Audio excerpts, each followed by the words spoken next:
There was an inspiring message at the core of this season, something which I felt the previous 2 seasons didn't have as much of a focus on.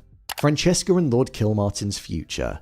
With the entirety of the season having Francesca and John Sterling's engagement simmering away in the background, with them finally getting married in the finale, we saw that it meant that the both of them were planning on going to Scotland to live in John's estate where it was less busy and could bring the both of them peace. This is where it very much seems like the next season of the show is going to be heading, either that or more time with Benedict, but I feel they might go with Francesca as the lead, especially by the fact that they introduced Michaela, something which is different from the book. Throughout the show, we saw that Francesca and Lord Kilmartin wanted to rush into the wedding because they wanted to settle down, and this is something that did happen.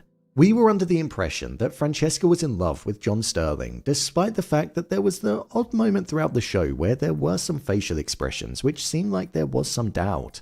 That and also the fact that they didn't seem to have that much in common. However, right at the end of the season, we saw something from her which hinted at what's to come. John Sterling's cousin Michaela was introduced, and Francesca almost lost her words when it came to speaking with her, showing that she was taken back by her.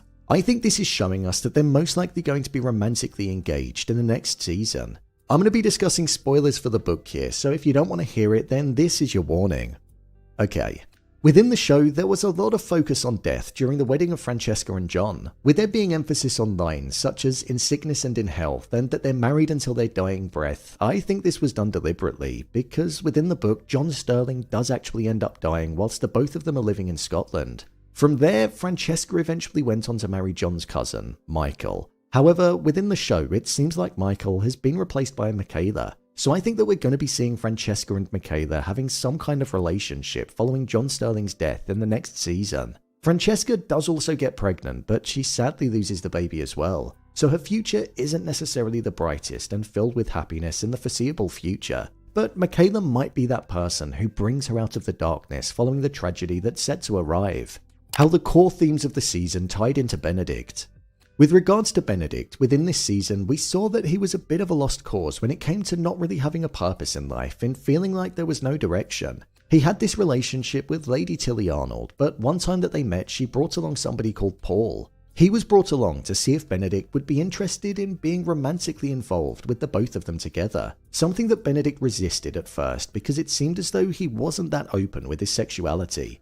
However, as time went on, he became more and more open about it, and it seemed as though he started changing as a person. There was a line that was said in the show which was, "There's no true love without embracing your true self." And from there, Benedict did start to embrace his true self. So much so that when Tilly admitted that she was beginning to care about him and wanted to see how things moved forward with just the both of them and without Paul, he rejected the idea. However, it wasn't a bad thing, as they both learned different things from their time with one another. Before Benedict, Tilly didn't know if it would be possible to care about somebody to the point where they'd be able to stop her living the life of freedom that she desired, but he was able to show her that. And before Tilly, Benedict didn't know if he'd ever be able to find the freedom that he always felt as though he wanted, and a direction in life that pushed him forward. But he was finally able to. He was now able to love himself, which then meant that he had a sense of direction in life and could be happier.